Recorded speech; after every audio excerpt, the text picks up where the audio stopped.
ಇದೇನು ಅಂತ ನಿಮಗೆ ಗೊತ್ತಾ? ಮಾತ್ರ ಟೇಸ್ಟ್ ನೆಕ್ಸ್ಟ್ ಲೆವೆಲ್.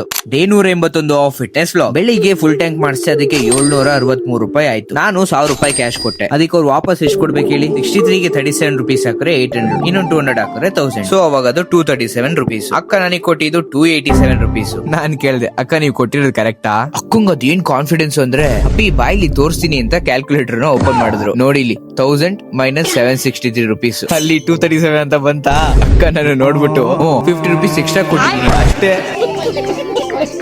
ಅಕ್ಕ ತಪ್ಪ ಒಪ್ಕೊಳಕ್ಕೆ ರೆಡಿ ಇಲ್ಲ ತಗೋ. ಅದ್ರ ಕಾನ್ಫಿಡೆನ್ಸ್ ಬೇರೆ. ಇವತ್ ಜಿಮ್ನಾಸ್ಟಿಕ್ ಅಲ್ಲಿ ಒಂದು ಪ್ರೋಗ್ರೆಸ್ ಆಯ್ತು. ಇಷ್ಟ ದಿನ ಫ್ರಂಟ್ ಅಂಡ್ ರೋಲ್ ನ ದೊಡ್ಡ ಸೋಫಾ ಮೇಲೆ ಮಾಡ್ತಾ ಇದ್ದೆ, ಇವತ್ತು ಚಿಕ್ಕ ಸೋಫಾ ಮೇಲೆ ಮಾಡಿದೆ. ನಾವು ಅವಾಗ ಈ ತರ ಚಿಕ್ಕ ಪ್ರೋಗ್ರೆಸ್ ನ ನೋಡಿ ನೋಟಿಸ್ ಮಾಡಿ ನಮಗೆ ನಾವೇ ಅಪ್ರಿಶಿಯೇಟ್ ಮಾಡ್ಕೊಂತಾ ಇರ್ಬೇಕು. ಇದರಿಂದ ನಾವು ಕನ್ಸಿಸ್ಟೆನ್ಸಿ ಆಗಿರೋದಕ್ಕೆ ಹೆಲ್ಪ್ ಆಗುತ್ತೆ. ಒಂಥರ ಸೆಲ್ಫ್ ಮೋಟಿವೇಶನ್ ಅನ್ಕೊಳ್ಳಿ. ಲೈಕ್ ಕಮಾನ್ ಬ್ರೋ, ಇವತ್ತು ಇಷ್ಟಾದ್ರೂ ಮಾಡಿದನಲ್ಲ, ದಟ್ಸ್ ಗ್ರೇಟ್. ಪರ್ಫೆಕ್ಷನ್ ಇಲ್ಲ ಬಟ್ ಪ್ರೋಗ್ರೆಸ್ ಇದೆ. ಜಿಮ್ನಾಸ್ಟಿಕ್ ಅಲ್ಲಿ ಅವ್ರು ನನ್ಗೆ ಹೇಳೋದು ಅದೇ, ಬ್ರೋ ನೀವು ಪರ್ಫೆಕ್ಟ್ ಇಲ್ಲ ಬಟ್ ಪ್ರೋಗ್ರೆಸ್ ಇದೆ. ಅಲ್ಟಿಮೇಟ್ಲಿ ನಮಗೆ ಬೇಕಾಗಿರೋದೇ ಪ್ರೋಗ್ರೆಸ್. ಯಾಕಂದ್ರೆ ಅದೇ ಪರ್ಫೆಕ್ಷನ್ ಗೆ ತಗೊಂಡ್ ಹೋಗೋದು. ಇನ್ನೊಂದ್ 2 ದಿವಸ ಆಗಿದ ತಕ್ಷಣ ಏನು ಚೀಟ್ ಮಾಡಬಾರ್ದು ಅಂತ ಅನ್ಕೊಂಡಿದೀನಿ. ಸೊ ಮನೇಲಿ ಏನೇನಿದೆ ಎಲ್ಲ ಬೈಟ್. ಏನೋ ಗೊತ್ತಿಲ್ಲ, ಸ್ವಲ್ಪ ಬಿಸಿ ಇತ್ತು, ಸ್ವೀಟು ಇತ್ತು, ಖಾರನೂ ಇತ್ತು. ಬ್ಯಾಡ್ ನ್ಯೂಸ್ ಏನಂದ್ರೆ ಸ್ವೀಟ್ ಬಾಕ್ಸ್ ಅಲ್ಲಿ ಕಾಜು ಕಟ್ಲಿನೇ ಇಲ್ಲ. ಅದ್ರ ತರ ಇತ್ತು ಬಟ್ ಅದಲ್ಲ. ನೆಕ್ಸ್ಟ್ ಅಲ್ಲಿ 2 ದಿವಸ ಆದ್ಮೇಲೆ ಏನ್ ಸ್ಟಾರ್ಟ್ ಮಾಡ್ತೀನಿ ಅಂತ ಹೇಳ್ತೀನಿ. ಸೊ ಸಿಗೋ ನಾಳೆ. ಬೋಯ್ ಬೋಯ್.